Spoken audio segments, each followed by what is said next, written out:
Are you ready to unlock growth, build resilience, and confidently take the next step in leadership, career, and faith? Welcome to The Next Move. I'm Orvin Kimbrough, a CEO, author, and leader with a passion for helping people and organizations thrive. My journey from foster care to CEO has fueled my mission to help professionals scale their confidence, leadership, and influence through mindset shifts, expanded networks, and bold action.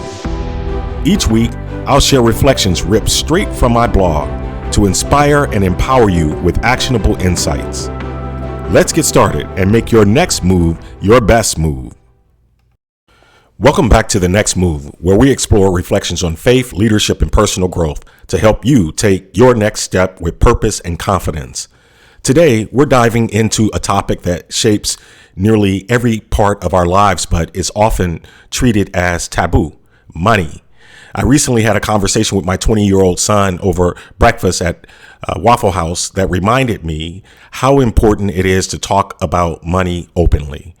He didn't hold back asking me about everything from mortgages to investments to equity in the bank I lead. At his age, I didn't have those conversations, or anyone to ask for that matter. For me, money was abstract, distant, and something I didn't fully understand until much later in life. But here's the thing: money is as essential as air and water. It's the infrastructure of our lives. So why do so many of us avoid talking about it? In today's reflection, The Treasures and Traps of Money, we'll unpack why money conversations are so challenging, how to shift the narrative, and practical ways to start engaging with this critical topic. Let's dive in. My 20-year-old son doesn't shy away from asking about money. He's been curious since he could talk. Always the kid with 1,000 questions. He wants to know about the mortgage, how much we owe, what I earn, and why I invest in angel deals, private companies, or public markets. Recently, after haircuts and over breakfast at my favorite Waffle House in Lee May, Missouri, in my hometown of St. Louis, he even asked how much equity I hold in the bank I lead and what kind of investment it takes to sit on corporate boards. At his age, I didn't just not have those conversations. I didn't have anyone to ask. Money felt abstract to me, like a concept that existed in other people's worlds, but didn't fully connect to my own. The few times it came up were doing life skills courses I took in foster care. Even then, it felt distant, like reading a manual for a tool I never held. I recently came across a stat that floored me. Perhaps you read this.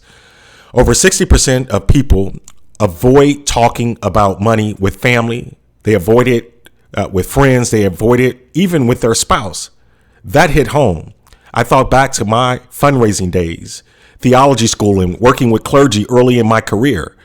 It struck me that even clergy, people trained to guide others through life's most personal and painful moments, often aren't equipped to have honest conversations about money. So why is that? Money is as essential as air and water. It's the infrastructure of our lives.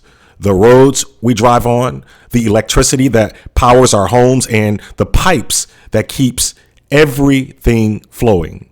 Yet we treat it like a secret, like something to avoid, even as it shapes nearly every part of our life. I've decided that won't be the case in my house. I regularly talk to my kids about what I call the treasures and traps of money. Here are the treasures: the good side of money, saving, investing, giving, and using it as a tool to create opportunities. Here's the traps: the habits and mindsets that quietly sabotage financial health.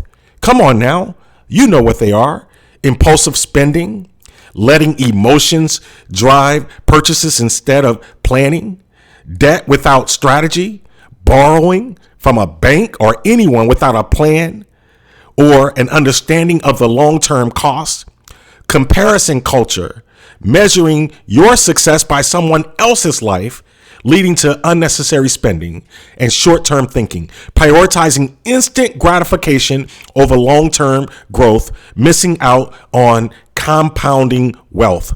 I remind them, money isn't something to hoard. It's something to manage. It's something to grow and to share. It's not about chasing more. It's about making intentional choices that shape the life you want. You have to make intentional choices, but none of that happens without conversation. So why don't we talk about it? I believe we avoid money conversations because we often tie finances to self-worth. When things are good, we feel validated. When they are not, we feel what? Shame. But here's the truth. Money is not your identity. It's a resource. The more we learn to manage it, the less power it holds over us. Here are 3 simple ways to start talking about money without the awkwardness. Number 1, be open about your journey. You don't need all the answers. Sharing your wins and lessons makes the topic relatable and real. Number 2, start small. Ask questions within your network like, what's one thing you wish you had learned about money earlier? Or what's a financial habit you're proud of? And number 3, frame money as a tool, not a taboo. Money isn't the goal. Did you hear me? Money is not the goal. It's a means to build security and create opportunities. Focus on what's possible, not what is limiting. So, when was the last time you had an honest conversation about money? Maybe today's the day to start. If this podcast moved you, please comment in the box below. Until next time. Thank you for tuning in to The Next Move. I hope today's reflection inspired you to take the next step in your leadership, career, or faith journey. If this episode resonated with you, share it with someone who might need a little encouragement this week. Don't forget to subscribe so you never miss an episode. And if you'd like more reflections or resources, visit orvinkimbrough.com or theaccidentalbanker.com. Until next time, remember, every step you take brings you closer to thriving. Let's keep moving forward together.